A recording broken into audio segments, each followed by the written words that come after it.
Thank you, Balaji. Welcome, Viro Bhai, to Mulund Study Circle.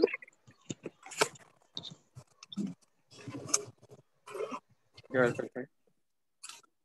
Thanks for at a very short notice to accepting our invitation. And since the date has been extended, so people will be now in a very good mood to hear you more precisely. I request Himanshu Bhai to take the introduction of the speakers today. Thank you, Alpesh. It's my pleasure in introducing to you all today's young speaker, Virav Dedia. He cleared his CA at first attempt in May 2011. He's having vast experience. He started his career as a litigation and advisory head at RC Jain and Associates LLP. Then he went on to join BSR and Company LLP, a KPMG member firm in the field of transfer pricing.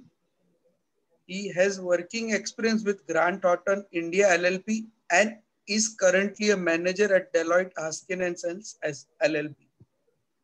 Virav has an overall experience of 9 years, of which he has spent 8 years into transfer pricing and international taxation. Virav is not only well versed with Indian transfer pricing laws, but also has experience European and Singapore transfer pricing laws.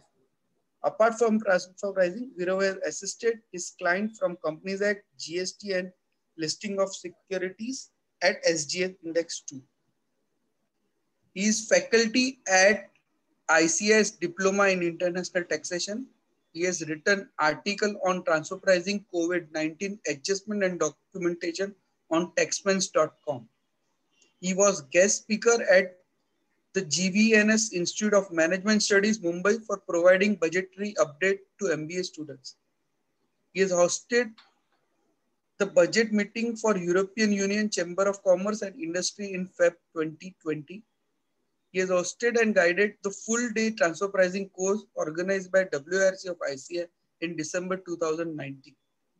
His article on Angel Tax published on Tax Guru website. He has designed the course for Economic Masterclass by the Economic Times. He is involved in updation of WRC of ICI refresher on post-union budget.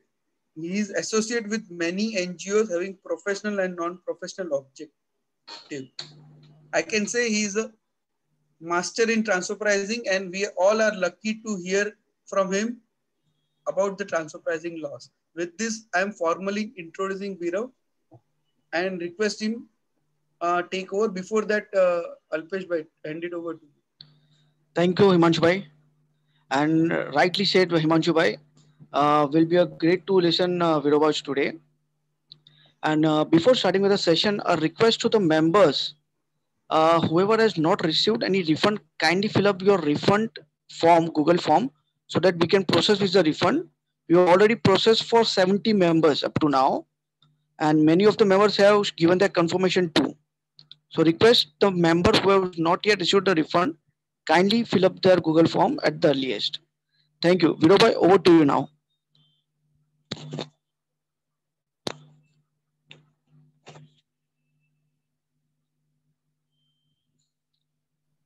Thank you, Alpesh bhai. Thank you, Himanshu bhai, for this warm welcome and a warm introduction.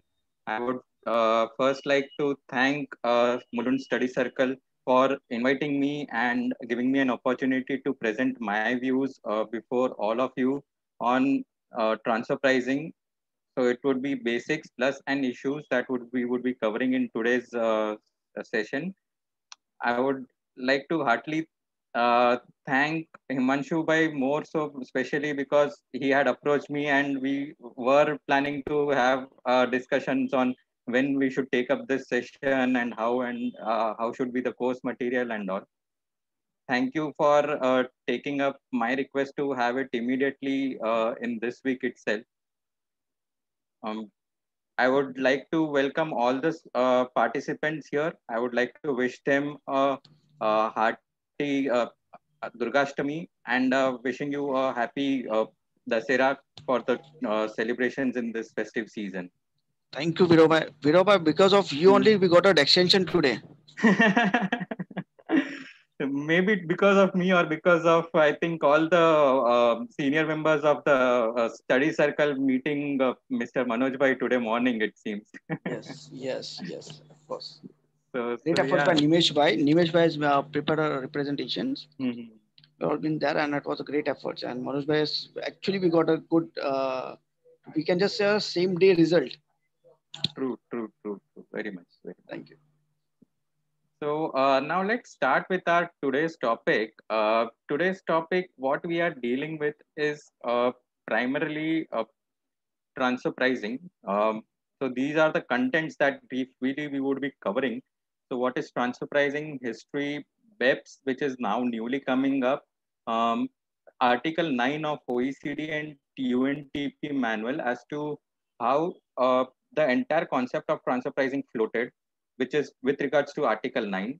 Then we'll move to associated enterprises, international transactions, methods in benchmarking, three-tier documentation, which is now a new norm with regards to transfer pricing with effect from last 4 years now. Audit report under section 92E, that is form 3CEB, penalties, key takeaways, and the questions will be taken up at the last. So, just starting up with what is transfer pricing, I would, want this session to be a bit interactive, wherein I would want participants to present or to provide their comments in the chat box which is there, and we would be taking up accordingly the comments. So let's start. So what do you understand with the brief or with the word transfer pricing? If anyone can put their views in the chat box. What do you understand by transfer pricing?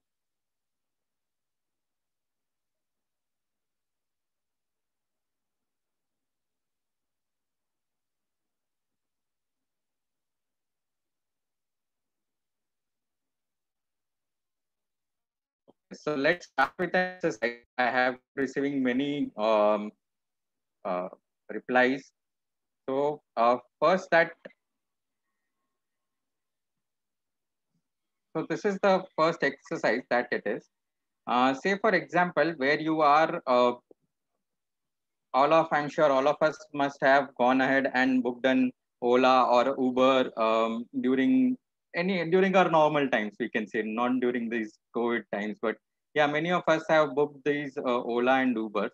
And you may have noticed that during the prime hour or during the rush hour, we may see that the pricing that is there is a bit, high that we have to face.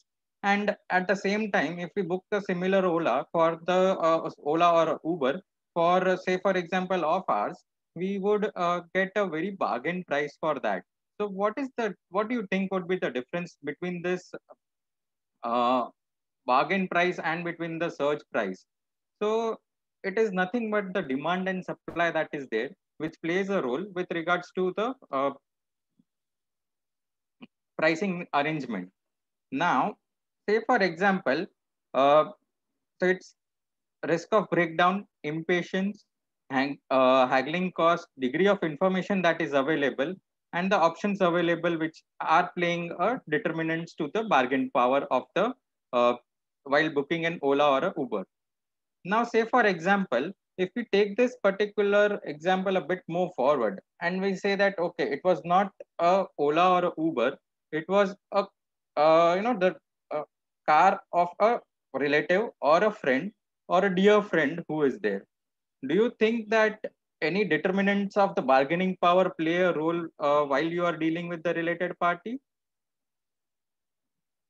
No, of course. So that is the reason where the concepts and the pricing of transfer pricing come into play. So transfer pricing basically deals with taxpayer assessee and its related enterprise, and vis-a-vis its pricing determinant with taxpayer and an independent person with regards to same transaction, which involves goods, services, intangible properties, loans, guarantees. Now, you would say there are, so these are just an indicative list.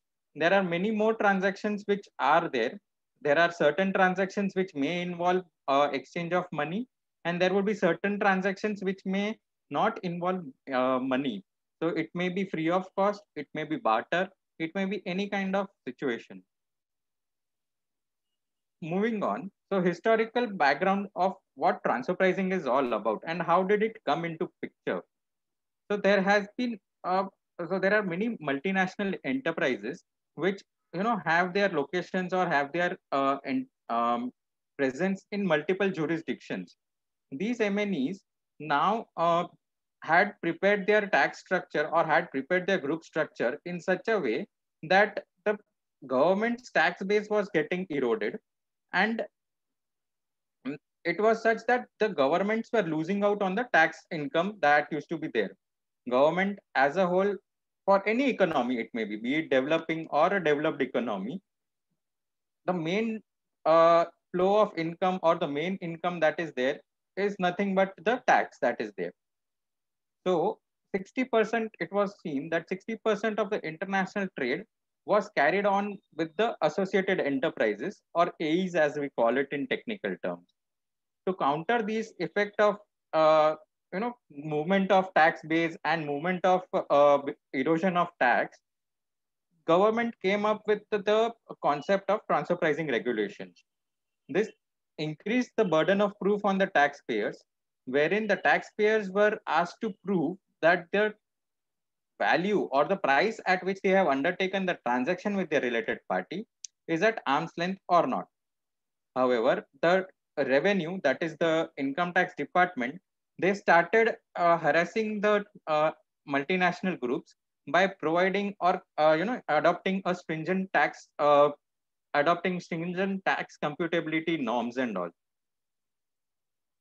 So transfer pricing basically it involves multiple disciplines. As Himanshu Bhai said, I have assisted my clients in Companies Act perspective and also from GST perspective.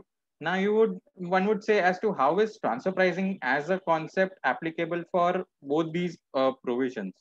So I understand that in GST there is a provision wherein if an entity is dealing with a related entity, there has to be a determinant for a fair pricing.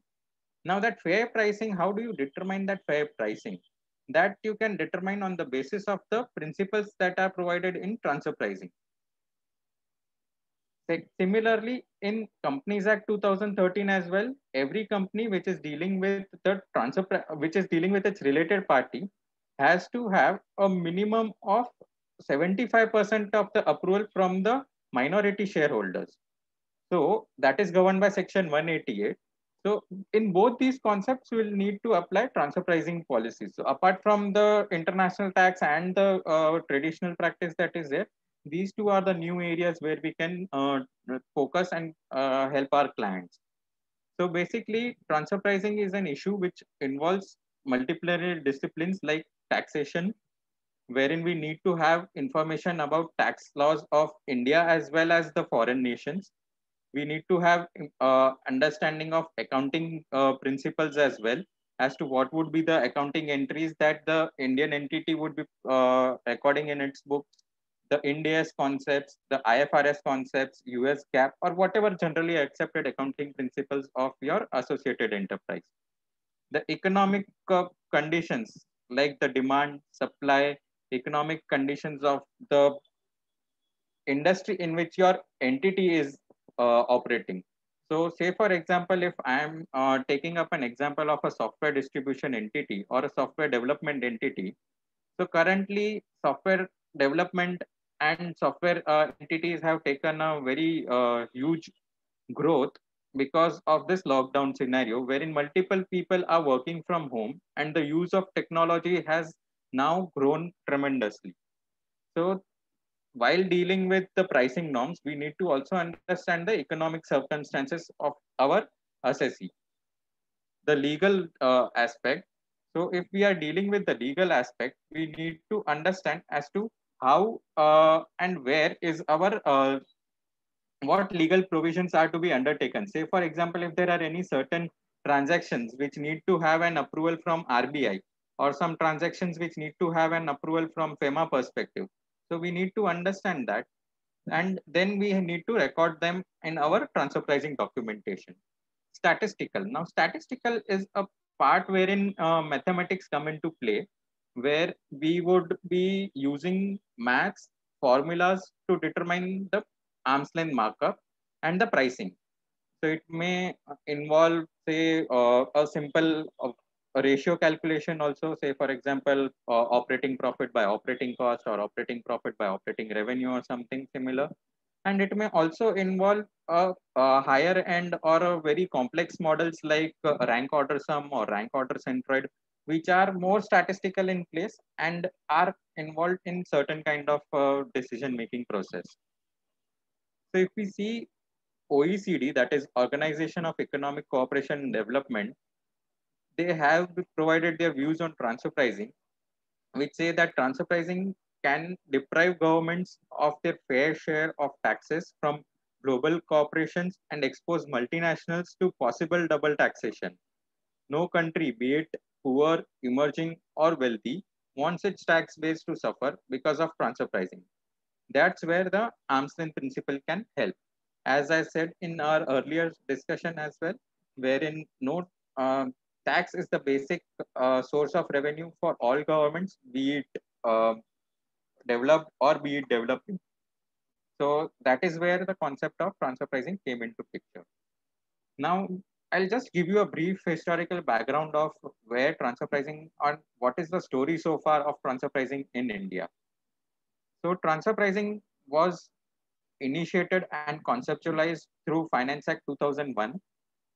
2001 to 2005 was the basic years wherein people was just trying to understand what the concept is all about and how do we deal and how is it all about.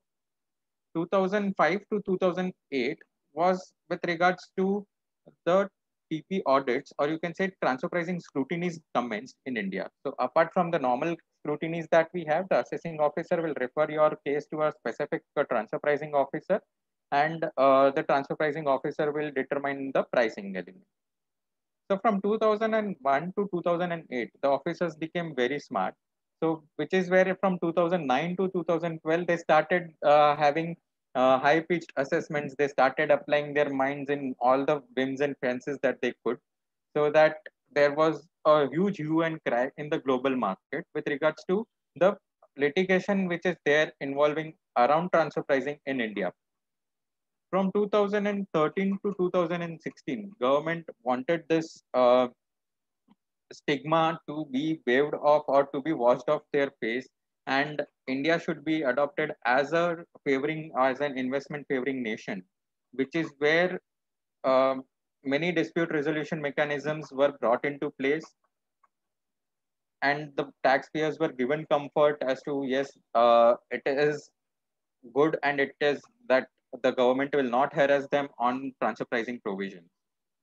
From 2017 onwards, which is where the global tax revolution and the BEPS era, as we say, is has been adopted, and the Indian government and the finance ministers are proactive in adopting those uh, BEPS rules and actions that have been determined. As of now, all the minimum standards that have been set by the BEPS, OECD, and BPS has been adopted by India, and they are forming part of our Income Tax Act at some place or the another. Okay, so legislative evaluation of transfer pricing has been a very interesting one. It is said that in each year there has been some or the other modifications that have been taken place, and it has been an interesting journey throughout. So if you see 2009, where dispute resolution panel came up, this was a unique panel mechanism wherein um, at least the assessing officer will pass a draft order. Based on this draft order, you can appeal to the dispute resolution panel. The dispute resolution panel is a fast-paced mechanism wherein any assessee or all the assessees would get a resolution of their disputes within a frame of 9 months. And if at all the assessee is yet not convinced with the resolution provided by DRP, they can still file an appeal before the ITAT. So, dispute resolution panel is an alternate mechanism of an appeal to CIT appeals. 2012 came APA program, which is one of the most successful programs in transfer pricing history in India. Then safe harbor rules were introduced, which are not as convincing and as friendly as it is there in global things, global economies.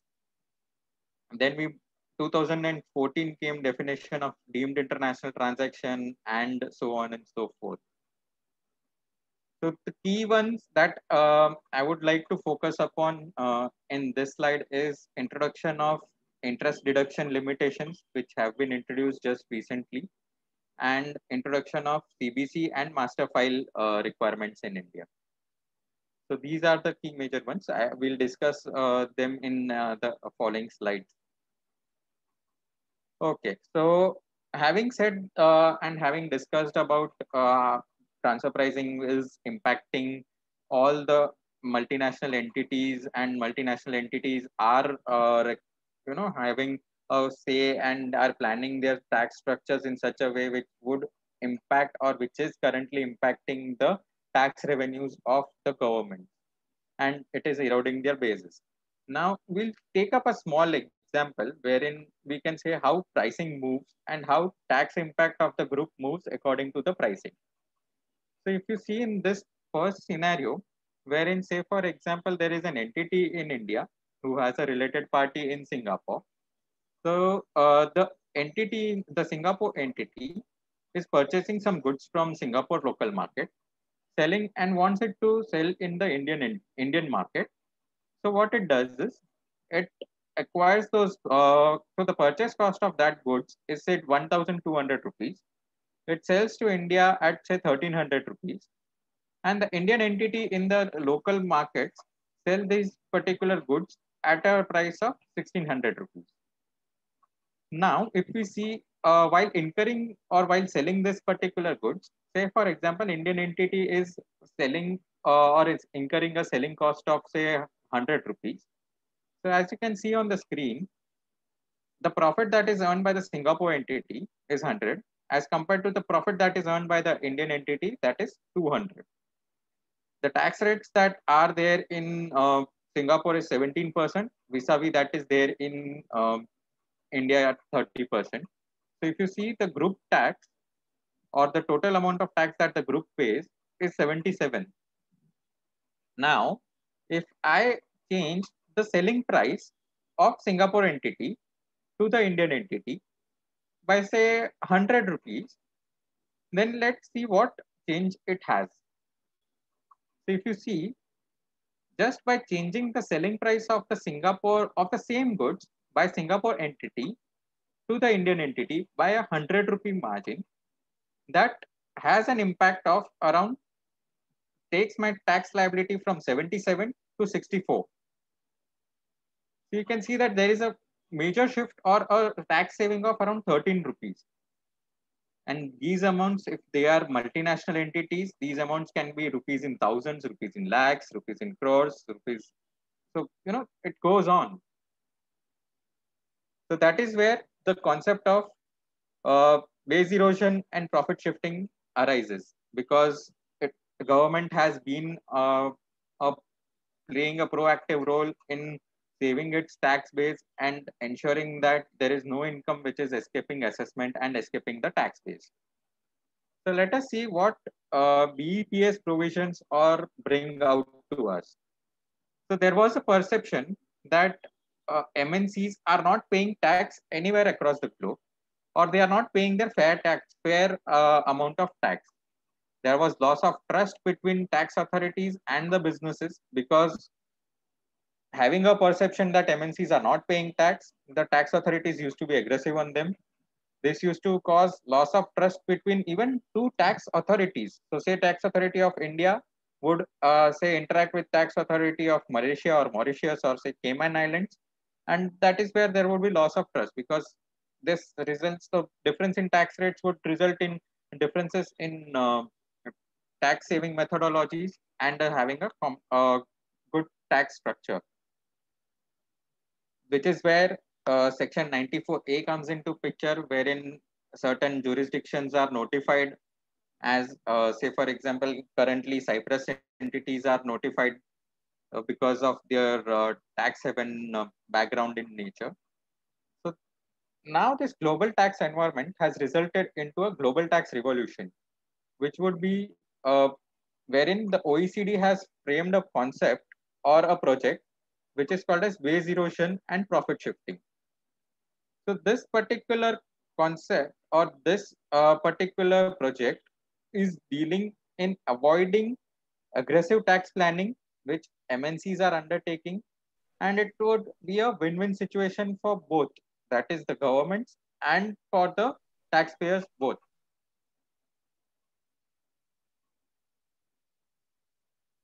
So this BPS program is based on three main pillars. Normally 4 pillars are there, but this is based on 3 main pillars, which is coherence in domestic laws, substance requirements, and improving transparency. So over 100 countries came together and they wanted such a kind of a tax program or such a kind of program which would not only be detrimental to the MNCs from entering into aggressive tax planning mechanisms, but also help the governments in retaining their tax base and having an investor friendly economy. So if we see coherence in domestic laws, which means bringing almost all domestic laws on parity. So say for example, if I would say about documentation, the documentation requirements which are present in India, similar kind of documentation requirements are present all across the globe. Substance requirements deals with having or an entity or a transaction having classification of a substance over form, improving transparency. So the transparency between the transacting nations would be more transparent with the exchange of information that would take place with regards to BPS. Now this BPS has 15 various actions. We'll have a look at those 15 actions in the next slide. So basically it was introduced to avoid tax strategies which used to exploit gaps and mismatches in the tax rules to artificially shift profits. Okay, so now we'll have a look at the various 15 actions that are there, of which I'll give you the brief as to which all actions are minimum action plans and have been already adopted by India. So action plan 1 or action 1 as it is called is dealing with digital economy, which we call it as in India as equalization levy. or a Google tax as it is known as globally. Action Plan 4, which deals with limit base erosion via interest deductions. Section 94B is in our Income Tax Act is dealing with these thin capitalization rules, wherein an entity cannot have their interest payments of more than 35% of the EBIT, followed by prevention of artificial avoidance of P, that is Action 7, that is, and Action 6, that is prevent treaty abuse. Both of these are being taken care by revising of the treaties and having MLIs in place. Action 8, 9, and 10, these three are dealt with together, and all of them are dealing with all the intangibles and value creation related aspects. Action 13 is again a minimum standard which has been taken up by us in section 92D and section 286. So as you see, almost all minimum standards have been adopted by India. Action 15 is also a minimum standard, which is multilateral instrument. Now, multilateral instrument is such an instrument. Now, as I said in the earlier, so it is like 100 countries are coming together and are preparing such a kind of a project wherein the tax base is not eroded and the tax laws are brought in sync all across the globe for those 100 countries. So in this case of scenario, having all those double tax avoidance treaties changed and having all those double tax avoidance treaties modified and accepted by all the governments and all the economies at one go could not be possible, which is where this multilateral instrument has come into picture in such a manner that all the signatories to the MLI would adopt those provisions of the MLI in their double tax avoidance treaties. So, say for example, when I'm dealing with India and Singapore, so not only you have to look at the local laws of India and Singapore to arrive at the tax base, you will also have to look into the double tax avoidance treaties and also at the MLIs that the respective countries have signed. So that is where now the international tax concept is going on, where you not only need to understand what was there earlier in our local laws, not only in our double tax avoidance laws, but also, yes, in the MLIs. Now, MLIs would be playing a very important role going forward. So we'll deal with, or I'll discuss a few issues that are there in our transfer pricing practice that we can face. So first, I'll deal with Action 8. Action 8 deals with intangibles. Now, all of us know that intangible is such a kind of a asset which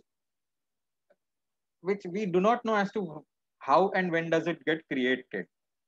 So say for example, if it is patents, know-how, trademarks, etc., we come to know as to how and when they are created. But what about goodwill? We all know Himanshu Bhai, we all know Alpesh Bhai. They have a goodwill for themselves. Have they sat and created it? No, it's just developed as it is, right? Then there are certain other intangibles like group synergies. Then there is something like market specific features, like some entity is present in some market, which is where it has an advantage. Then there is assembled workforce. So all these these are what I have listed on the screen are just a brief examples of intangibles. There are many more intangibles which are created and are dealt with on a daily basis. So these are capable of being owned and controlled, on account of which in commercial activities they would earn a profit which is more than what a normal entity would earn. In this case of scenario, all these intangibles need to be provided some consideration, need to be valued as to what is their worth and how they can be remunerated on an appropriate manner.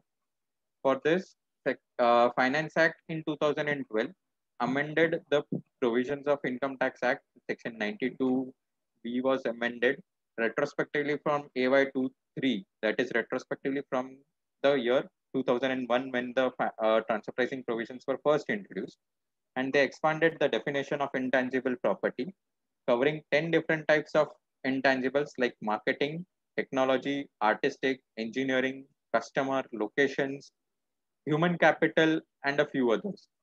So location, if you can see, I would just like to briefly touch upon a few of them. So say I'll take up customer. So say for example, there is a customer base which is there for a software entity, say Infosys, which is having a very good software with regards to the banking operations. Now that particular customer base is very much loyal to a particular and is comfortable working with a particular way of what a company deals with. This particular customer base is becoming so very much loyal. They will obviously, whenever they go and deal with some another people or their peers, they would say or they would recommend going to this particular software company for their all their needs. So this creates an intangible. You are not going ahead and having your own sales, but your existing customers are making those sales for you. Location. Say for example, if the same software entity is developing its software by having a base in US as compared to having or developing the same software by having its base in India. What do you think will be having much more cost saving? Will it be cost saving to have an office in US and develop software there, or would it be in India? Of course, India, right?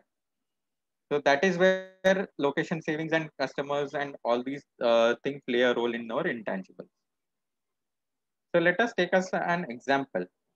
Say for example, there is a company A, company B, and company C. Company A is undertaking all the performance of all the roles and responsibilities of DEMPI, as we call it in technical terms in Action 8. So DEMPI is nothing but development, enhancement, maintenance, protection, and exploitation of the intangible. Now, because of certain restrictions or because of certain favorable laws in some another jurisdiction where company B is located, the intangible which is developed, enhanced, and maintained by company A is registered in company B's name in another jurisdiction. Now there is another company C which is using these particular IPs for its trade in say another jurisdiction. Now what will happen is, because company C is using these intangibles, company C will pay royalty to company B, and in against that, company B will pay to company A only a nominal return, which would be like to cover up for their development, enhancement, maintenance, and protection or exploitation norm or role that it is playing. But if you see, the major role is being performed by company A, whereas company B is just a ad hoc entity which is playing or which has been incorporated just for the sake of legal ownership or for the purposes of having a funding entity. So in this case of scenario, BPS says that all the returns in this case would belong to company A, and company B would be the person who would be responsible for only nominal returns.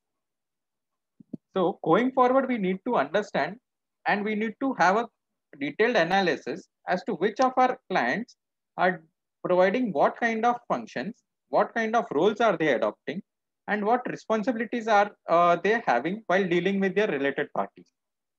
So this will play a good role while dealing with your A's in the future. So these are a few practical challenges which one entity may face while having or while under Action 8 intangibles. So first is, what is value creation? Now, whenever you are dealing with any intangible, you cannot say, okay, there was a कच्चा आम था, उसको हम लोग ने पक्का आम बेचा, तो कच्चा आम से पक्का आम करने का जो प्रोसेस था, that was the value creation that we adopted. So we cannot say that in terms of intangible. Then there may be more than one entity which is performing those DEMPE functions. So say for example, development is done by one entity, your enhancement and maintenance is done by another entity which is based in another jurisdiction. There would your wherever your IP is registered, that entity may be performing your protection function because of the legal laws that is there in those countries. And exploitation will be done by some another entity which is based in some another jurisdiction. Exploitation is just but using of those IPs for the purposes of earning profit. So similarly, DEMPI analysis, as I said, would put pressure on defining correct intercompany pricing. There was so now legal owner of the intangible to earn a risk-free return, whether the same is comparable to a loan transaction.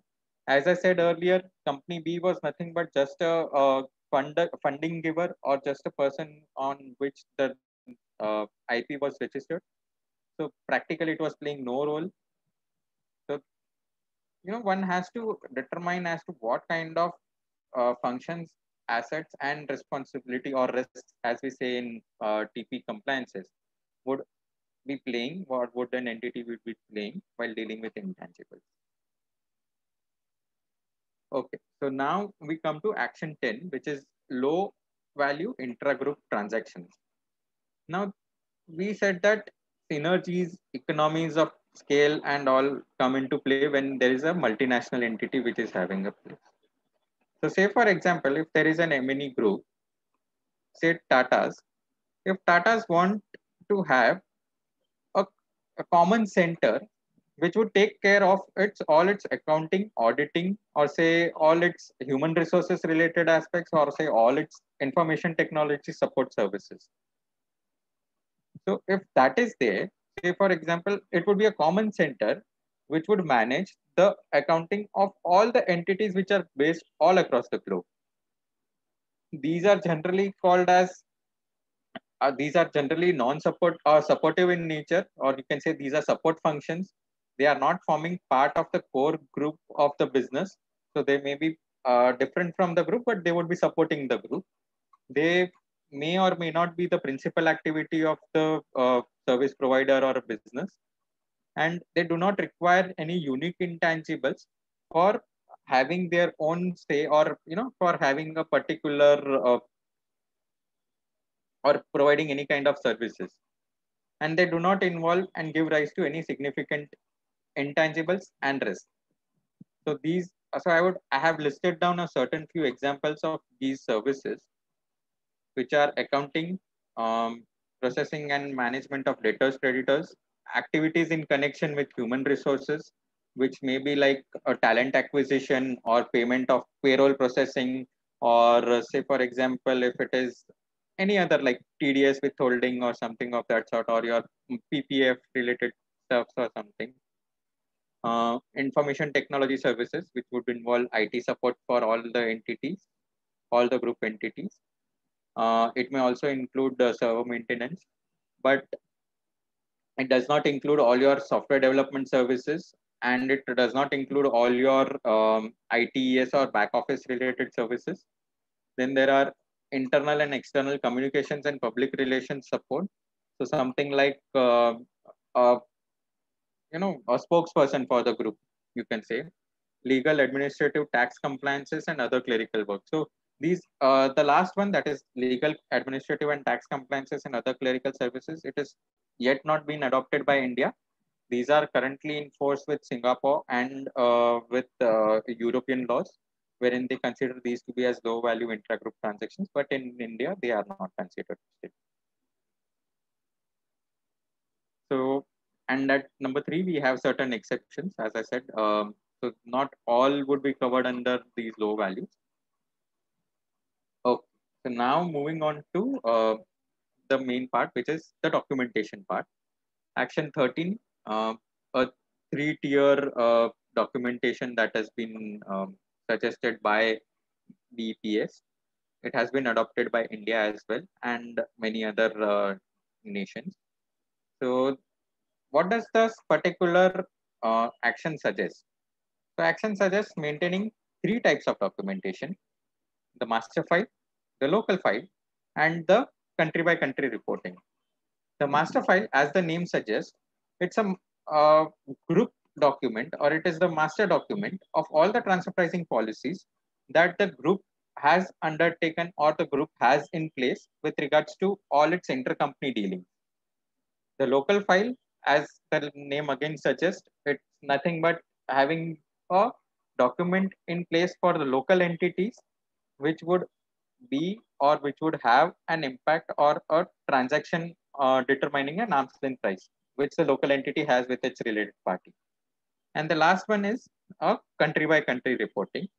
Now, this is a fairly new requirement, and so master file and local file were still present in few countries and few economies other than India.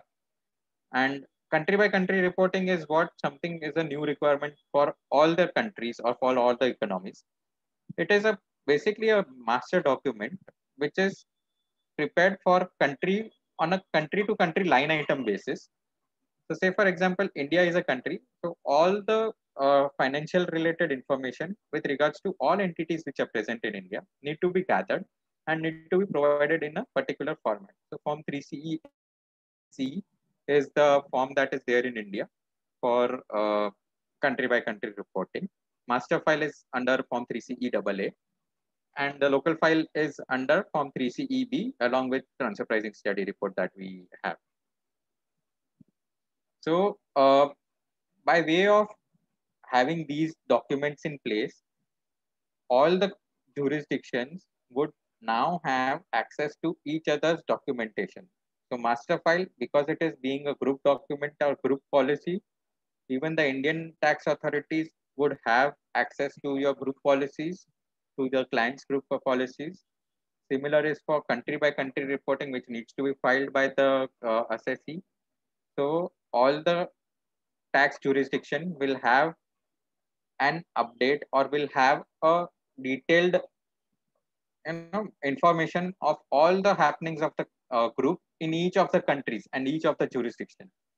So you can imagine what kind of information would be flowing to the revenue authorities in this case of scenario.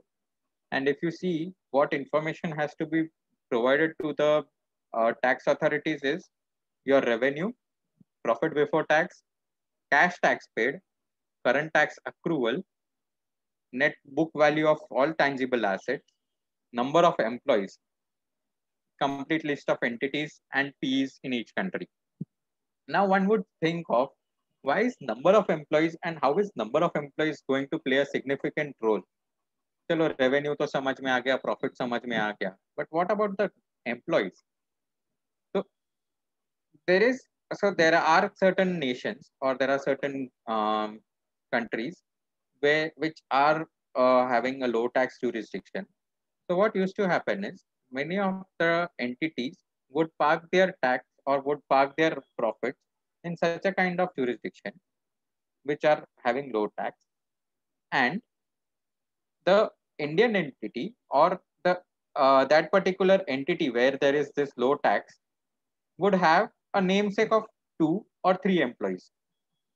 So to deal with those kind of situation or to deal with those kind of just a cash box entities or just a PO box entities as we call it in layman terms. So to deal with those entities is where this country by country reporting will help the government and all the tax authorities to fetch the information.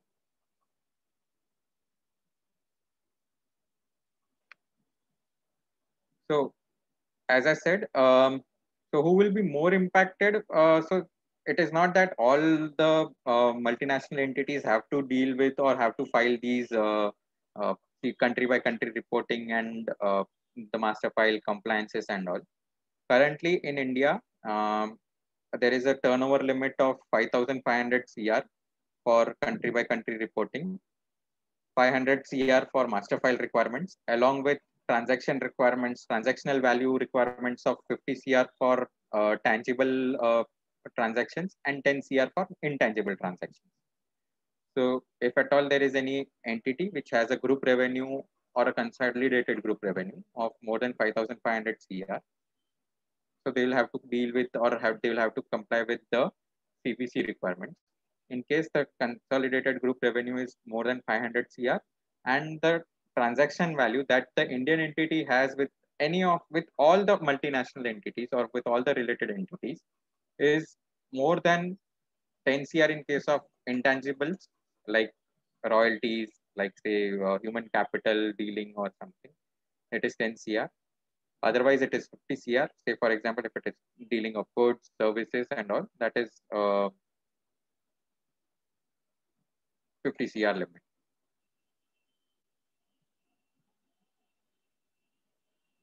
Okay. So, where is this particular report filed now?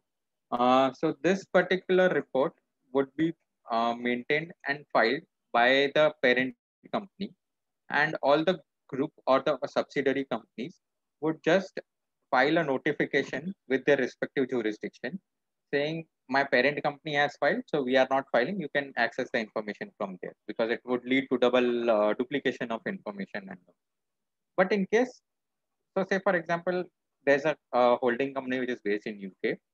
There's a subsidiary which is based in India. So holding company would file it in UK. The Indian entity would just say that okay, you can have access of information from my UK parent, and you can. It is the same information that we would like to file. Now, what if there is no sharing of information between UK and India? In that case of scenario, the Indian entity would still have to file the entire CBC report in India. Though it may lead to duplication, but because there is no sharing of information between the two governments, the report still needs to be filed. Okay. So now let's start or let's look into have Article 9 of UN model, UNTP model and the OECD model. What does they say about the relationship that is there? So all this while we have been discussing about the transfer pricing and about the A relationship and about everything. So let us now have a look at what is or what is the arm's length principle, what how is this particular relationship determined? So it's a pretty complex thing if you read it the first time. You may have to read it multiple times to have a better understanding. So if you see the first thing where it says is that where an enterprise of a contracting state participates directly or indirectly or in the management, control, or capital of an enterprise of the other contracting state. B says conditions are such that which differ from those who would be uh, dealing between the two independent parties. And the next one is the other state shall make an appropriate adjustment to the amount of the tax charged to those profits. So this is a bit complex. We'll deal with this in a bit more simpler manner going forward. So I'll give you an essence as to what this particular these two paragraphs mean to say. So these two paragraphs primarily mean to say if there is any kind of a condition which has or due to which the one of the entities has management control or has a direct control or direct voting power in another entity, then that entity would constitute to be a associated enterprise. The second condition is where there are such conditions between two enterprises which make that particular relationship different from the one that is being dealt with between two independent parties. And the third, which says that there is an appropriate tax adjustment which is being made to one entity as compared to the tax or the tax enjoyed by the another entity based in the same jurisdiction. So this particularly deals with the entities like enjoying tax holidays in India. So say for example, if it is an ATIA entity or a 10AA entity or something related to that, so those entities are basically broadly covered here. So if you see our tax laws are based on these principles and they have adopted whatever has been suggested in these UN models and the TP manual. Now let's have a look at what associated enterprises mean as per the Income Tax Act. Section 92A is the section governing section which says or which defines what is a transfer pricing or what uh, is an associated enterprise as per this. So these are broad sections which are covered or which are there in or the Indian transfer pricing regulations. 92, which is the charging section. 92A, meaning of associated enterprise. B, international transaction. BA, specified domestic transactions. 92C1, read with Rule 10B, 10C of computation of ALP. 92CA is reference to the transfer pricing officer, as we saw that. 92CB is safe harbor rules. So if at all any entity wants to claim a safe harbor provision, so that entity needs to file a document with or a form, make an application to the governing assessing officer before the due date of filing return of income. So 1 month before the due date of filing return of income, and the assessing officer will have a look into those documents which have been filed, and if found appropriate, then the assessing officer will provide its okay or provide its comments whether the safe harbor rules can be accepted or taken up by the entity or the assessee. So what if it does not, the assessing officer does not provide, then it is considered as an acceptance. So these are what 92CB says. 92CC is dealing with an advanced pricing arrangement. Advanced pricing arrangement is an typical or a new type of arrangement wherein your future tax or your future pricing is determined and an agreement is signed between CBDT and the assessee, on the basis of which for the period of 5 years an assessee may be eligible to pay tax on the basis of the agreement that has been entered. So it's a peace of mind for 5 years. But yes, the negotiations and the discussions can take place anytime between 1 year to a maximum of 3 years to 4 years. In case of complex issues, it can also go until 5 years. 92CD is the effect that is to be given after the advanced pricing arrangement has been signed off. 92D deals with the documentation that one entity would be what all documents need to be maintained by an entity. That is covered by Rule 10D and now also by Rule 10DA with regards to master filing requirements. 92E is dealing with the accountant's report or Form 3CEB, which is nothing but the auditor's report. One key thing about this auditor's report, we'll discuss this in much more detail in our slides, which I'll bring it up at that point of time. And 92F is the definitions which an entity would have or which various terms would have with regards to this particular chapter 10. Okay. So now, what's a related party? चलो इतना सब घूम घाम के आ गए अभी एक चीज, what is related party or what is an associated enterprise? So 92A, as we saw, has provided various comments or has provided various listed on various types or scenarios wherein one entity can be a associated enterprise of another entity. So first is whether if it has direct or indirect control of more than 26% of the voting rights of the other entity. There is one individual which is controlling two entities which has more than 26% of the voting rights. It has significant control over the capital of the significant control over the capital of the entity. So capital would mean the equity capital, not the preference share capital as of now. Has control over the management of the entity. So for the sake of holding, it may be held by a third party, but the entire management is being controlled by one entity or one person. So that again, that particular person will be a related party to this particular entity. If one entity is willing or is into manufacturing role, and that entity is procuring 90% of its raw materials from another entity, so these two entities would be going to be a related entity. If there is loans which are more than 50% of the loans or the assets are being acquired by that entity, then it would be considered to be as an associated enterprise. Okay, so now here I have provided, or I have segregated the entire definition into 4 buckets. First is equity, which is, as I said, holds more than or equal to 26% of the voting power in the other enterprise. Bank guarantee or a loan of around more than 50% of the book value of the assets. Guarantee amounting to 10% of the total value of borrowing, 10% of the interest in the firm and the OPBOI.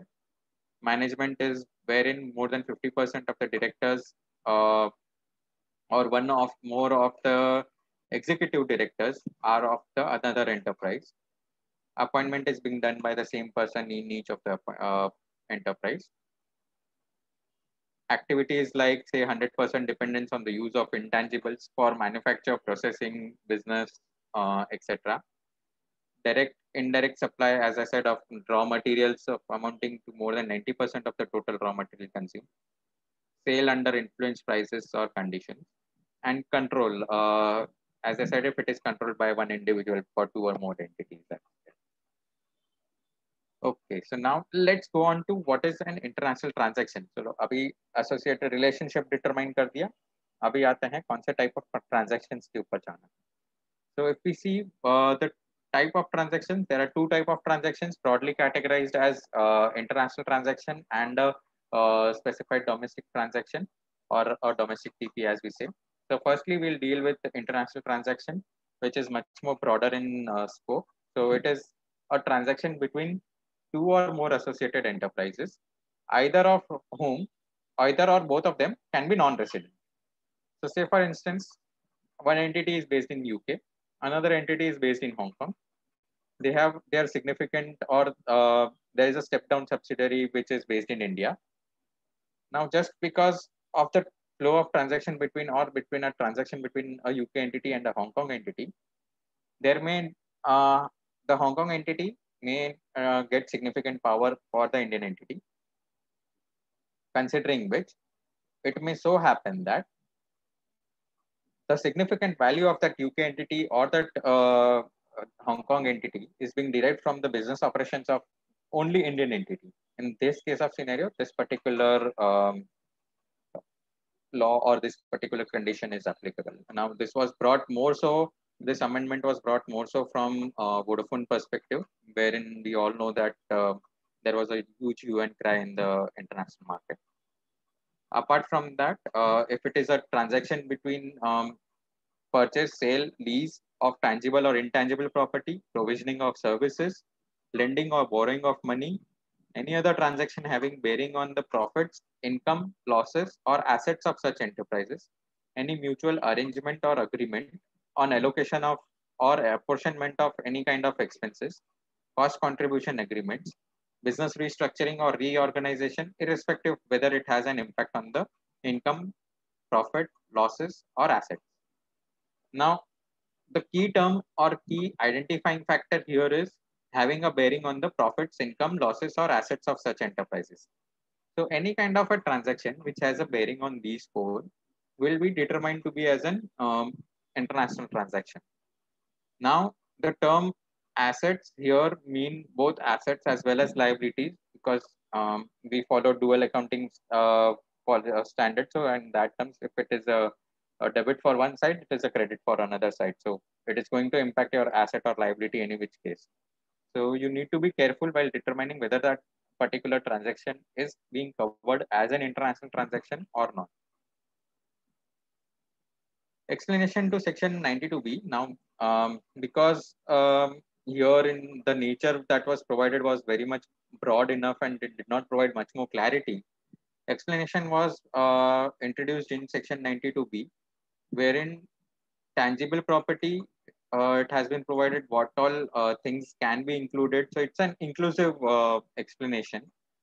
So building, vehicle, machinery, transfer of ownership for intangible purposes like the use of rights, other commercial rights, capital financing. I would like to spend some time over here discussing what is capital financing. It may be a long-term or short-term borrowing, lending, guarantee which the holding company may provide to a subsidiary company, purchase or sale of securities, advances, receivables, payments, or any other debt.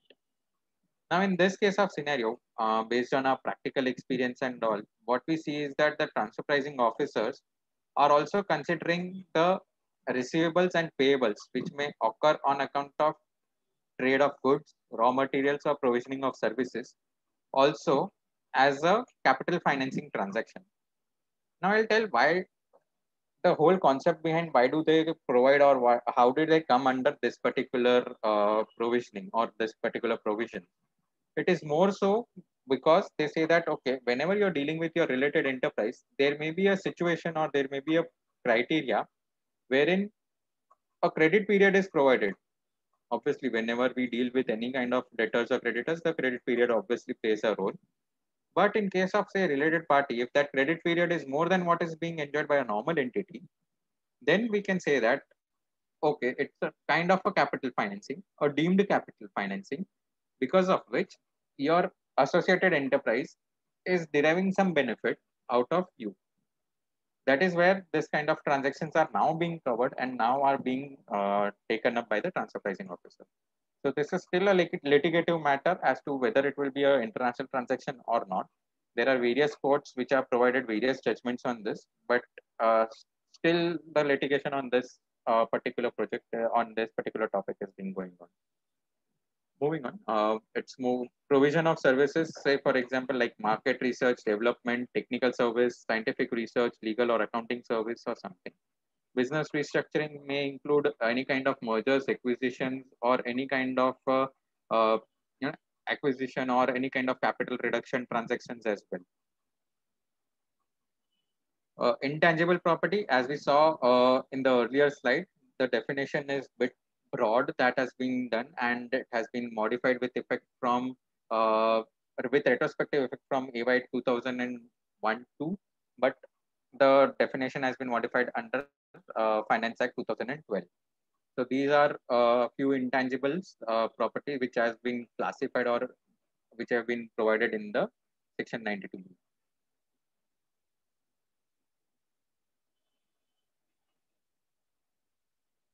Okay, so now if we saw all direct and indirect kind of uh, transactions are being covered under transfer pricing provisions.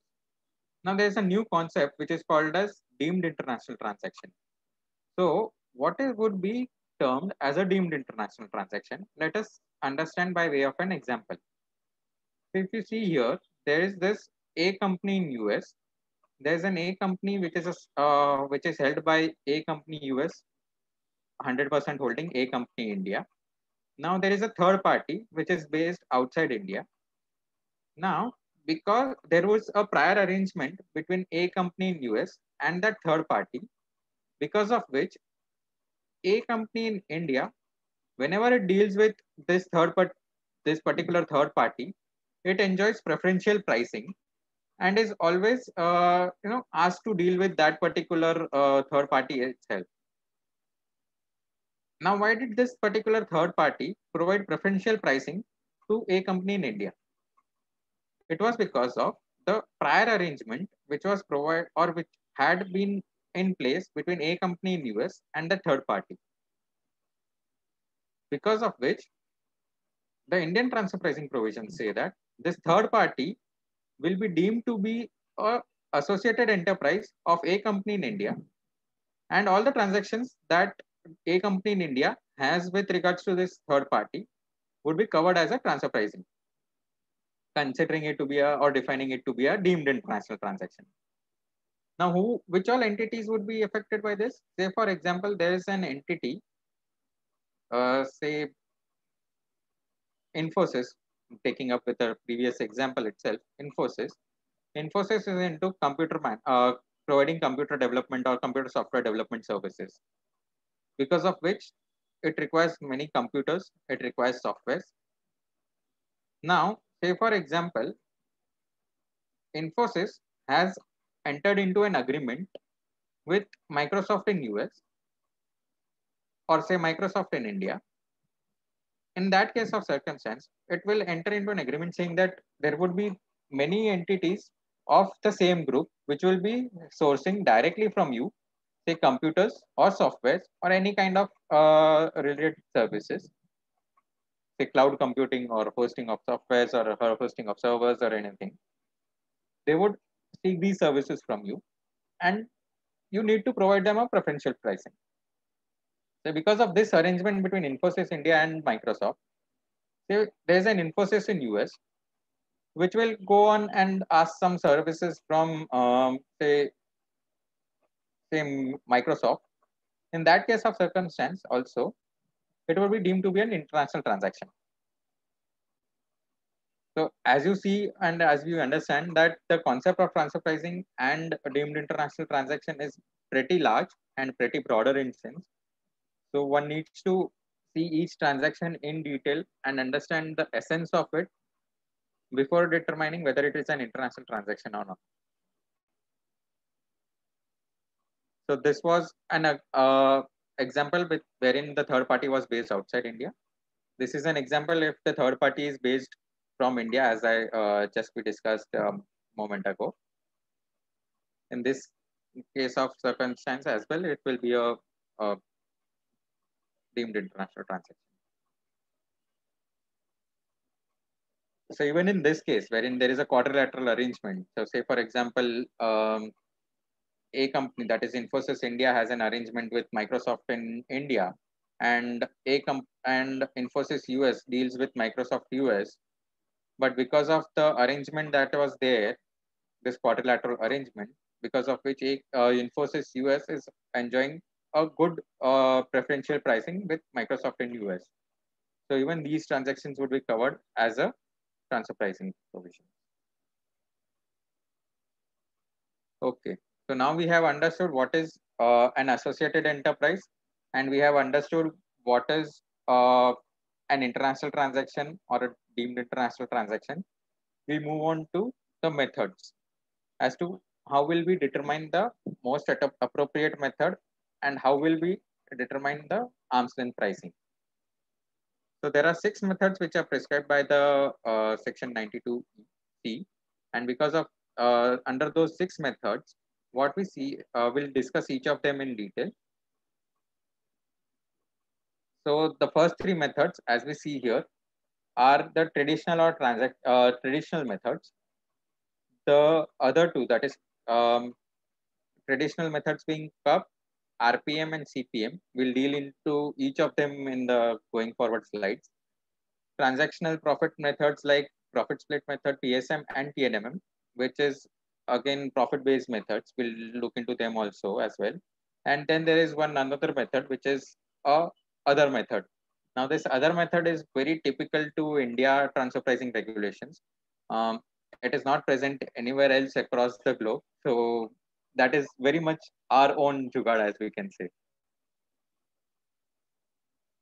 So first method, which is the CUP method. So CUP method is a very stringent method, but the most direct method that can be possible. The prices which are benchmarked here are without any, they deal on prices to prices. Say for example, if you are going to say Himanshu Bhai is here, Himanshu Bhai, allow me the liberty to take up an example for your name.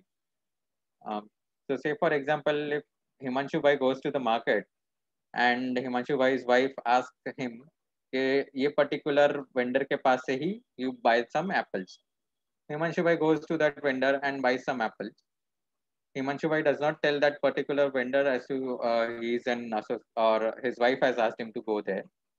And if I go and buy apples from the same particular vendor, the pricing that has to be there between these two transactions, if it is similar, then only we can say that it is a CUP method of analysis. So say for example, so it has to be a direct method and an apple to apple comparison. So say for example, if Himanshu Bhai goes and buys say green apples and say I am being a third party and I'm going and buying say red apples, then to it the pricing cannot be compared. So the pricing has to be for the same exact same product and the exact same geography. So this is an example. So A Limited, say for example, it purchases goods from subsidiary company A, and it purchases goods from, say, independent company X. So the pricing that has to be undertaken between A, between subsidiary and A limited, is to be similar or same as to what it enters into with the independent party. So this is, on your left is an internal cup example, on your right is an external cup example. Globally and all across, cup is the most preferable method, but because of its stringent applicability, we cannot apply, or it is very difficult to have cup as the most appropriate method in most of the circumstances. So what we do, we move on to the next method, that is a resale price method. The resale price method deals with a, a case where it is being used preferably for a entity where cup is not available or cup is not applicable because of the lack of data, or because of any other factors like lack of data, appropriateness of the comparability, and completeness of the information that is there. So resale price method is ordinarily used in the cases involving the purchase and resale of tangible property. Here, the reseller has not added any substantial value, whether tangible or intangible, to the product. At the max, what is permissible is, say, packaging, labeling, or minor assembly. It is difficult to apply where goods are processed before resale, and it is comparatively less dependent on the strict product comparability. So it does not mean, if I'm saying apples, it may mean apples both, green and red apples both. So let's take an example. So there's a parent company, and then there is a subsidiary company. So parent company wants to sell its goods in India, because of which it has incorporated a subsidiary company in India. Parent company, say it is into manufacturing of pickles. It sends huge quantities of pickles to its subsidiary company in India. The subsidiary company in India undertakes small packaging or small bottling related stuff activities, like, say, out of 100 kgs, it prepares bottles of, say, 10 kgs, or say it prepares bottles of 1 kg, and these 1 kg bottles are then sold in India to an unrelated party, which is company Y. Now, the price that is being so under resale price method, what will be compared is the gross profit margin which subsidiary company earned from the transaction that it has undertaken. So the transaction is import of pickles from its parent company and selling of this particular pickles to an unrelated party in the local market. So in this case of scenario, what will happen is the gross profit margin, that is 25 here in our case, wherein 75 is the purchase price and selling price is 100 rupees. So 25 being our gross profit margin, and a GP ratio of, say, 25%, GP ratio on sales is 25%. This 25%, which is being earned by the subsidiary company, would be compared with the gross profit margin of other entities which are involved in similar kind of pickle distribution or sale of pickle. So that is where the comparability will be there. Now coming on to the third method, which is cup method. Cup method, CPM method. So CPM method is a cost plus method. It is an extension of resale price method. Cost plus method is primarily dealing with, or is applicable, or is most appropriate for the companies which are engaged in manufacturing process, because the direct or you can say the directly identified cost or cost of goods that is there is directly identified in such case of circumstances. Again, a gross profit margin is compared with those of third parties or with external parties in this case of scenario.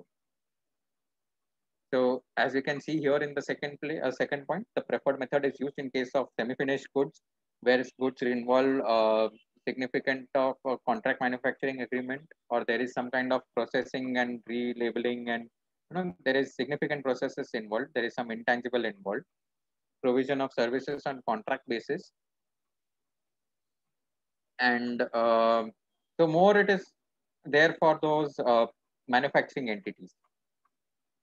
Let's take up an example. So here we have a parent company which is based outside India. There is a subsidiary company which is based in India, and there is company Y, company Z. Okay. Now this kind of arrangement is more more seen in case of contract manufacturers, wherein in India, wherein the cost of manufacturing is less, which is where this kind of arrangement is seen. So say a subsidiary company is into manufacturing. So let's take up an example of say shirts. It's into manufacturing of shirts. So it purchases some raw materials from say company Y at 70 rupees. It incurs certain direct and indirect other costs from say company Z, which is say around 30 rupees. So my total cost of goods, and I'm selling this particular shirt to my parent company at say 125. So in this case of scenario, what happens is my cost of goods that is being sold is 100 rupees. My selling price is 125. So again, 25 upon 100. And so in this case, it will be a reverse because the denominator has to be a factor which is a non A related factor. So in this case, it will be a cost because cost is not impacted by the pricing of my AE. So it will be 25 on 100, which will be 25%. Now this 25% will be comparing with the other contract manufacturers involved in shirts, wherein we'll determine the arm's length price. Now we come on to the fourth method, which is profit split method. Profit split method is a very complex method in itself. It involves transfer of because it's a complex method.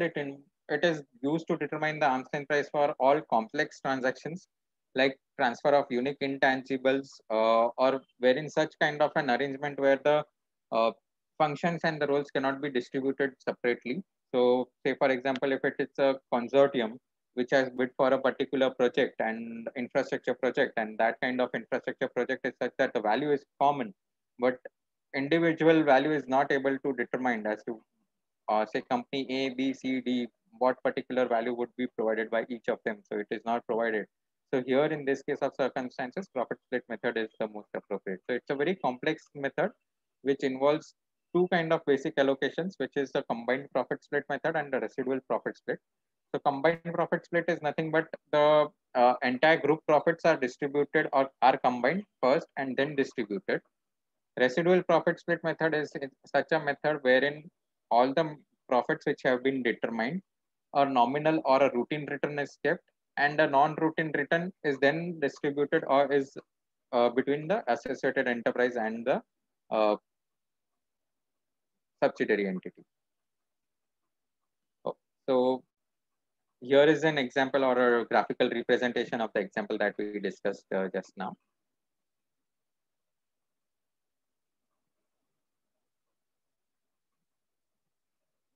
Okay.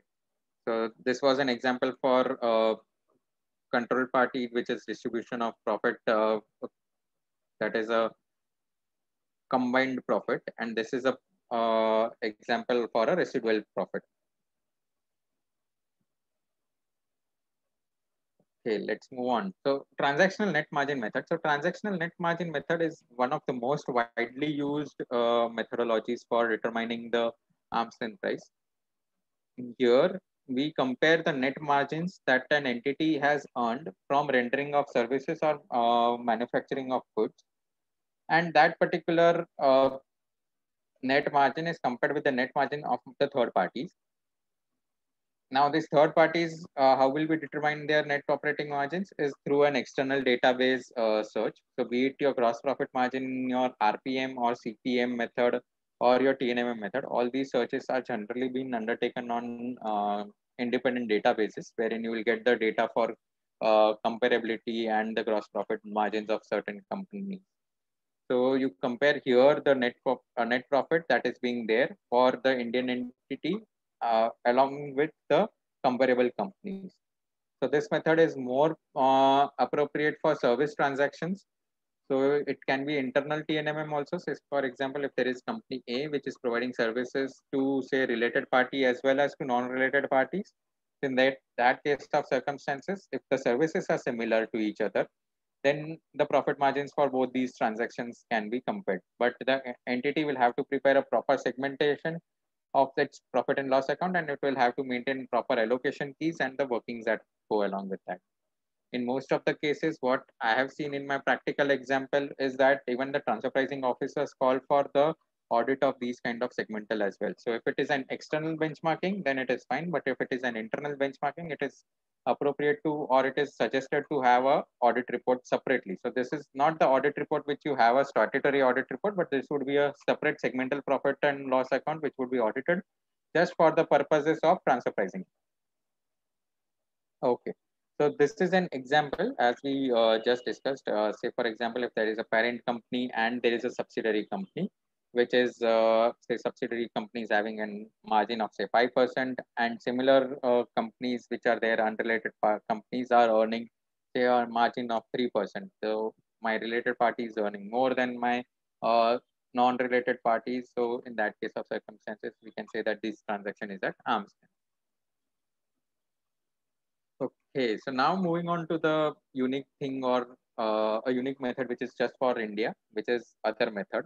So CBDT wide a notification made applicable this other method from FY 11-12. Rule 10AB is the method is the rule which deals with this particular method. In this method, it implies that quotations rather than actual prices can also be used as an appropriate comparability factor for determining the arm's length price. So this can be also, so apart from quotations, valuation reports which would be provided by authorized valuers, there would be some kind of back-to-back reimbursements or something of that sort which can be determined based on this method.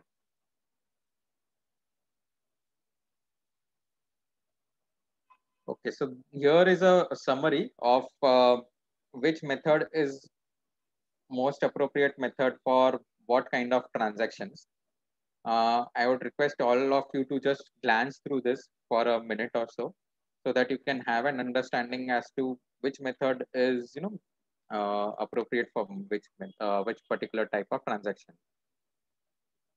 Please note that there is no such regulations which say that this transaction has to be determined an arm's length price with regards to this particular method only.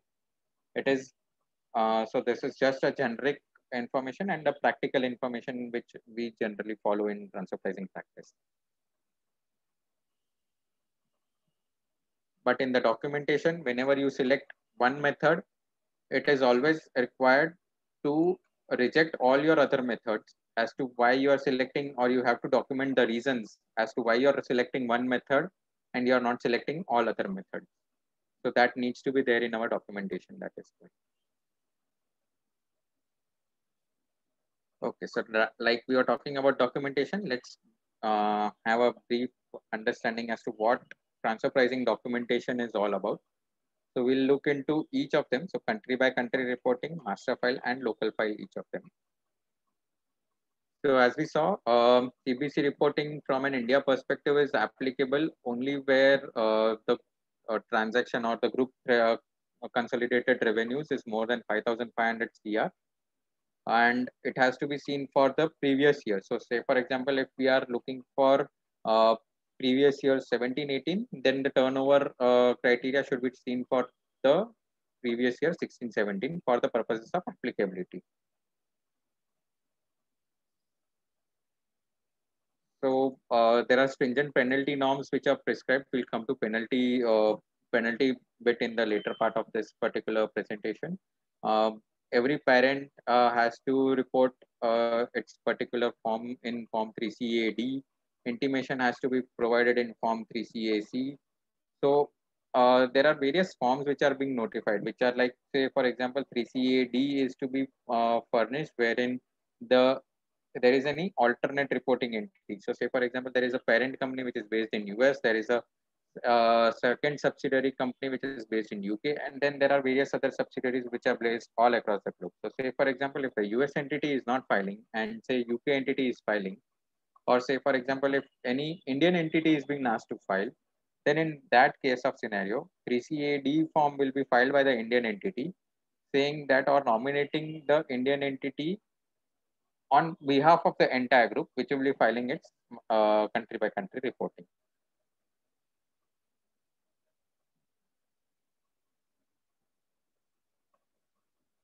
So we move to master file applicability. Master file, as I said, it is applicable in case of where my turnover or consolidated group turnover is more than 500 CR and the aggregate value of the transaction is 50, more than 50 CR in case of tangible transactions and 10 CR in case if it is a intangible transaction.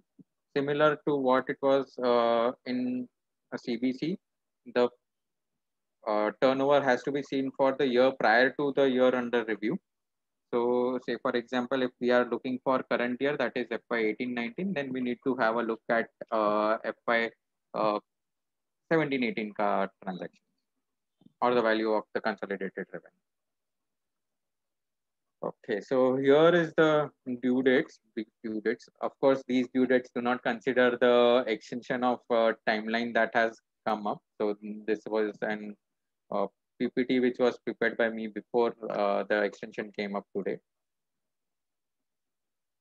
So if we see the CBCR filing, if it is for an Indian-based Indian headquartered entity, then it is 1 year from the end of the financial year. So for FY 19-20, it would be 31st of March 2021.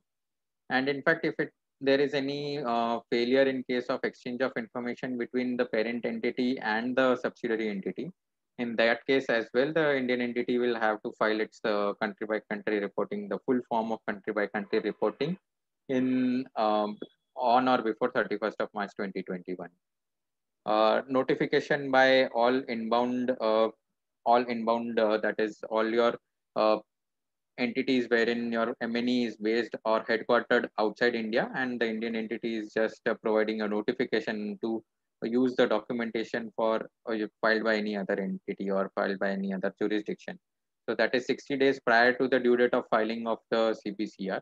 So now one point that one needs to understand is that this due date that is there is the due date of your holding company or of the entity which is filing this particular country by country reporting. So say for example, if that entity is having a due date or having or following a calendar year, then you need to have it accordingly changed and your due dates need to be accordingly reviewed up. Again, for Form 3CAC, which is filing for designation of the constituent entity, there is no particular timeline or due date specified, but ideally considering that 31st of March, if it is there for designation of constituent entity, and similar would be the due date for your notification as well. For master file, that is Form 3CEAA, it is 30th, it was earlier 30th of November. Now the same has moved to 31st of January 2021 for FY 19-20. And the filing of filing of designation of constituent entity, that is 60 days prior to the due date of filing your 30 days prior to the due date of filing your master file. That is now it moves from 31st October, it moves to 31st of December. One thing that has to be kept in mind is Form 3CEAA Part A. So there are two parts to this. So Part A has to be filed by all entities which are part of the multinational entity group. So MNE group, if they have any kind of an foreign entity or are part of any kind of a foreign group, Part A to Form 3CEAA needs to be filed by them. Whether or not you are filling or meeting the criteria of 500 CR or 50 CR or 10 CR, you need to file Part A. So Part B will be applicable only when you are meeting the criteria, but Part A is has to be filed mandatorily. So it's basically a 7-line item form, Part A, which consists of all the basic information like name, due address, PAN number, your year of filing, the accounting year that is being followed, all your entities which are based in India. So it's a basic form which needs to be filed, but yes, it needs to be filed. And many of the assessees forget filing this form, but we need to, as professionals, we need to have this bearing in our mind. Okay, so now we move on from all these to a local documentation that we need to have in place before we file any kind of a Form 3 CEB, which is the local documentation or transfer pricing study report, as we call it in local parlance. So Rule 10D is the rule which governs or it provides a list for mandatory documents to be maintained by an enterprise which is undertaking an international transaction or a specified domestic transaction. So an entity which is so what all things needs to be covered in this particular documentation is entity related. So say for example, it is ownership structure, profile of the M&E group, business description, profile of the industry, all price related structures or all price related items. Say for example, what is the terms of pricing, what is the functions performed, assets assumed and risk. Uh, Assets employed and risk assumed by an enterprise while performing those kind of functions or roles, records of economic analysis and market analysis. Another thing that is important is, in fact, even forecasts and budgets that will help you in case of determining your future outlook. Uh, Industry overview is something which is also important in these current scenarios, wherein in case of COVID-19, many of your entities or many of our clients would not be enjoying a very healthy margin, profit margin.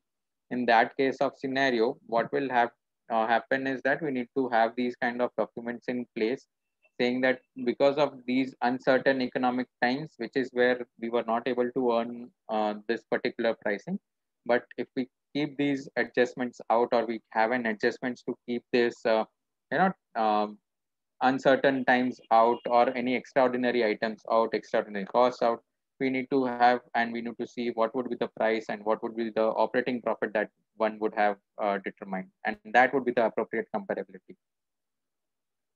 And any other documents, say for example your invoices, agreements, and price related correspondences. One thing that I would like to personally add over here is that all uh, agreements or all your transactions need to have an intercompany agreement. These are not mandated by law, but in case whenever your transactions are picked up or whenever your case comes up for a scrutiny before your transfer pricing officer, the agreement will help you or will serve as a basis or as a base document for you to support that the services were actually provided. So yes, one needs to have your agreements in place, and those agreements need to be compliant from transfer pricing as angle as well. So a detailed transfer pricing documentation is generally not required in case of aggregate transaction value is less than 1 CR. Contemporaneous data requirements is required. So what do you mean by contemporaneous is that it has to be there in place on or before the due date of filing of the Form 3 CEB. So say for example, in the current scenario, it would be say 31st of October earlier, and now after the press release, it is 31st of December. So all your documents there needs to be there in place. And documents need to be written for a fixed period. Rule 10D prescribes the period to be as 8 years currently, which is similar to the books of accounts that need to be maintained. And every international transaction has to, or every SSE has to have a accountant's report under Form 3CB, which needs to be filed along with or before your return of income if there is any transaction that has been there. So even free of cost goods, free of cost services, though the value being zero, you still need to record it in your Form 3CEB, and an accountant's report need to be filed for those transactions as well. So moving on to, as we said, we are discussing about the certificate that needs to be provided by us chartered accountants to the assessees, which is governed by or which is provided for under Section 92E. Form 3CEB is the form that we needs to be filed. Rule 10E provides details as to the form.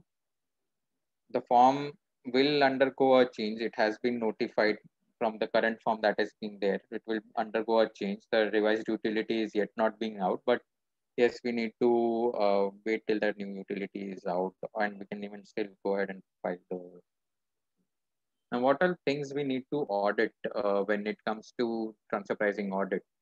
So we need to understand first the transaction that has been undertaken, the associated enterprise that undertake the transaction, the relationship that is being there. We need to also verify, say, for, the ledgers, because we need to understand as to what was the credit period being enjoyed by those entities in case if there is any, very significant or any separate uh, or any significant credit period which is over and above the normal credit period which is provided to the entity. We need to also look at the related party schedule under AS 18 under the Companies Act, uh, and in your related party financials. You need to have sample copies of invoices, vouchers, debit notes, and your credit notes, relevant intergroup agreements, and information on comparability. So the information on your comparability would mean your, say, if there is an internal cup or there is an internal TNMM which is being followed. So you need to have that proper segmentation from your client itself. Because if we see this particular form 3CEB, it is very much different from your normal 3CD, 3CB or 3CA report. 3CB, 3CD, 3CA report would say you have to provide a true and fair opinion and your true and fair views. Whereas in form 3CEB, we as chartered accountants need to provide true and correct views and true and correct reportings have to be done. So there is no margin of error, as we say.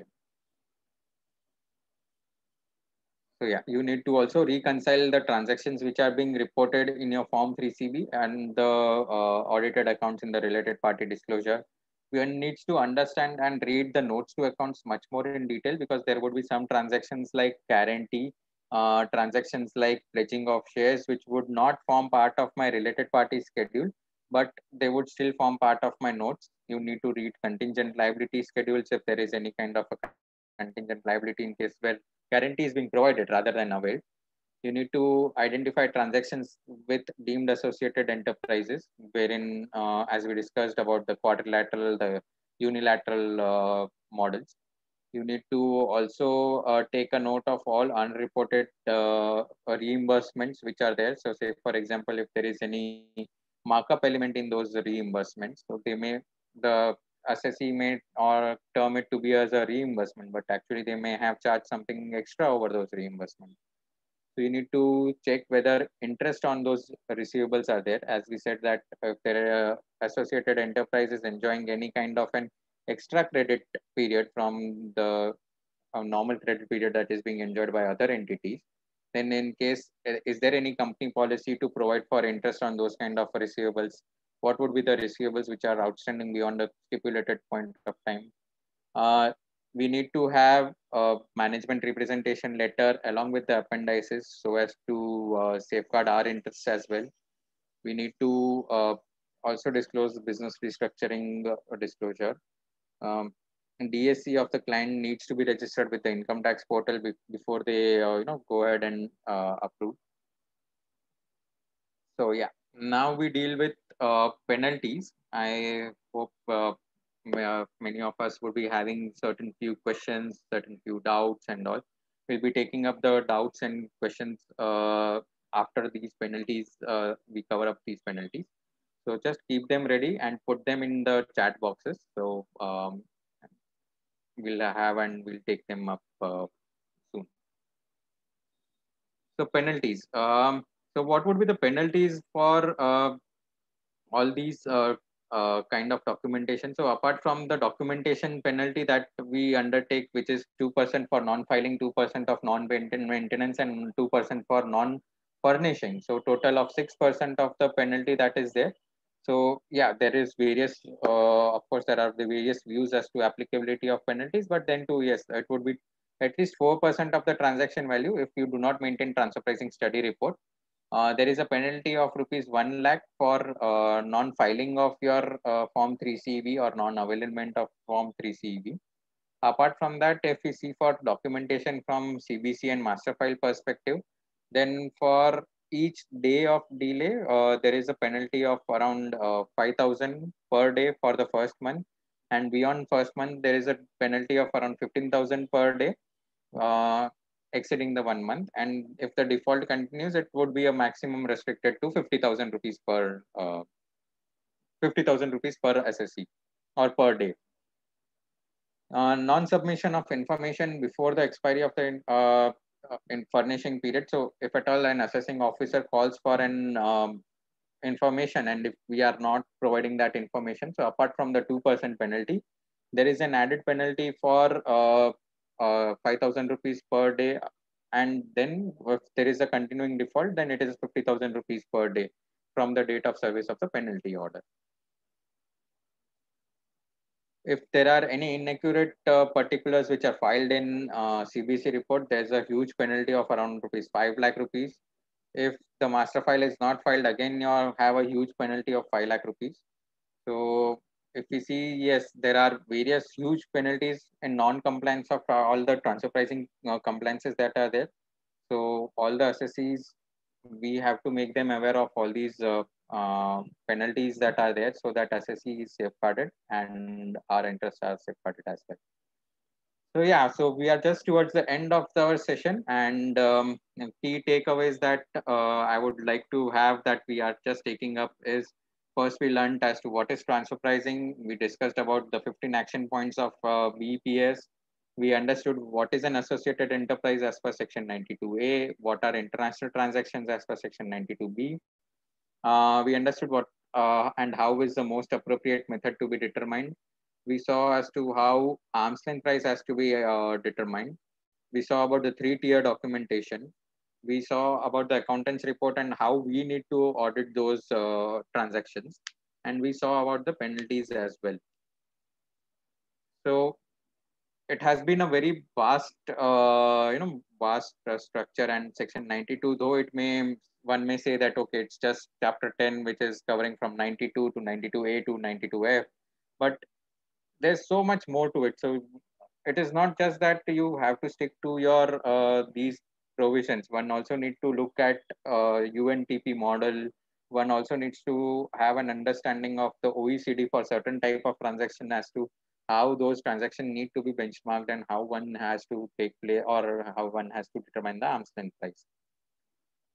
So yeah, I'm open to questions now. We have around 15 more minutes to go, so we can take up questions right now.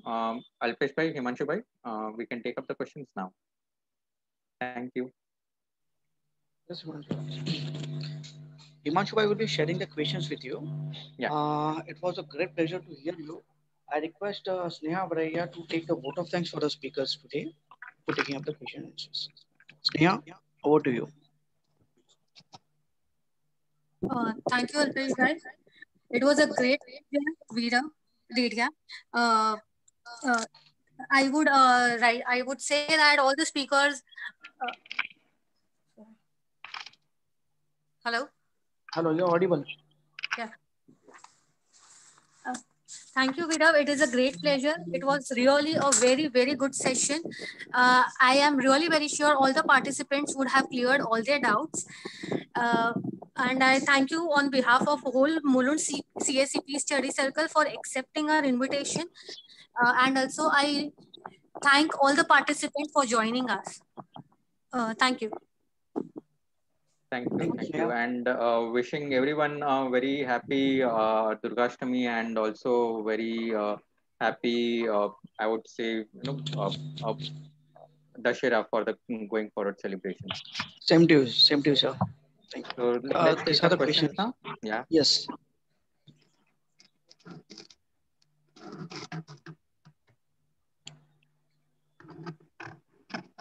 Okay, so the first question that is there, what is the threshold currently for taking up a case for TP audit?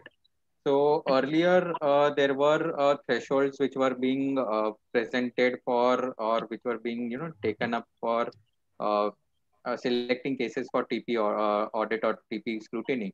But currently it is entirely based on risk-based assessment. So if at all any entity which the assessing officer feels it to be a risk-bearing entity, so for those kind of entities, or has undertaken a transaction which is more riskier or something, at that kind of those entities would be selected for transfer pricing audit. So it is more of risk-based assessment than of a quantum-based assessment. So it is not what it was there earlier.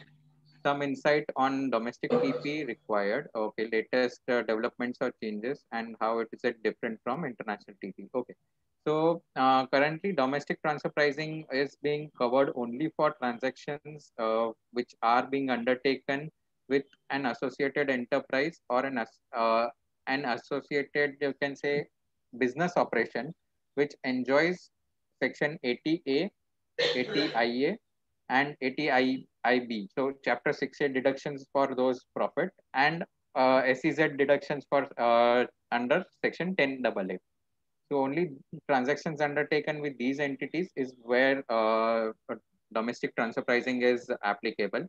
Uh, Section 80IA subsection 8 and section 80IA subsection 10. These are the two critical sections that needs to be understood and needs to be followed, wherein if it is any case of a transaction where one entity has purposefully or has intentionally transferred goods or services or has availed or has undertaken any kind of an arrangement with such an enterprise so as to create a favorable tax position for the entity enjoying a tax holiday. So yeah, that is how it is. And how different it is from international TP, it is not majorly different. As I said, that the concept of determining the arm's length price remains the same, be it for domestic TP, be it for international TP. In fact, be it for determining under Section 188 of Companies Act as well, and even for GST laws. The next question that is there is, please suggest a cost-effective TP database for a small size entity. A cost-effective database I would suggest would be either Capitaline Plus or ACE-TP. So both of them currently, so Capitaline Plus is, I think, much more cost-effective as it offers two versions or two scenarios, you can say. One which is a cloud-based server or one which is a host-based server. So either you can access servers from Capitaline and you can have an SaaS, as we call it in technical software terms, that is software as a service, which in fact even Proves provides, but Proves is much more costlier as compared to Capitaline. But in terms of the number of data that is there, ASTP has the maximum number of data for maximum number of companies. But if we see it on a what is a value for money proposition, then yes, I would suggest Capitaline Plus. The next question that is there, whether forex gain or loss will form part of operating profit for benchmarking. Good question over here. I would say that it is again dependent. There are various jurisdictions which provide for various methods of computability or computation of operating profit.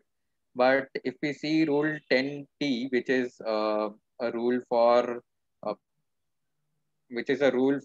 determining the operating profit for under safe harbor provisions. So safe harbor provisions specifically exclude the forex gain or loss, but transfer pricing officers still continue maintaining their position, saying that foreign exchange gain or loss, if it is a realized foreign exchange gain or loss due to the transaction which has been undertaken with the related party or associated enterprise, then in that case of scenario, it has to be taken up as a part of your operating cost.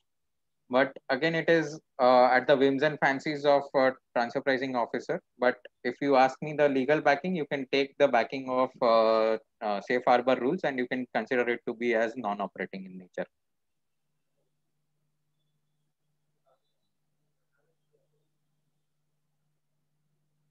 Any more questions, Alpesh bhai? Nothing, sir. That's it. No more questions. Okay, great. Thank you, Vito bhai. Thank you, Alpesh bhai. Thank you for sharing the. It has been Yes, a great definitely. session for all. Definitely, we have learned a lot. Yes, I And had definitely, shared my contact details on the screen in case yes. if anyone wants to, just connect to me offline, they can do so, and I'll be happy to help you all. 100%, sir. I request you to just share the presentation at the earliest. Sure. Okay. Thank you. Thank you, Vinod bhai. Okay. Thank you. Thank you. Yes, Thank you. Balaji, please end the meeting.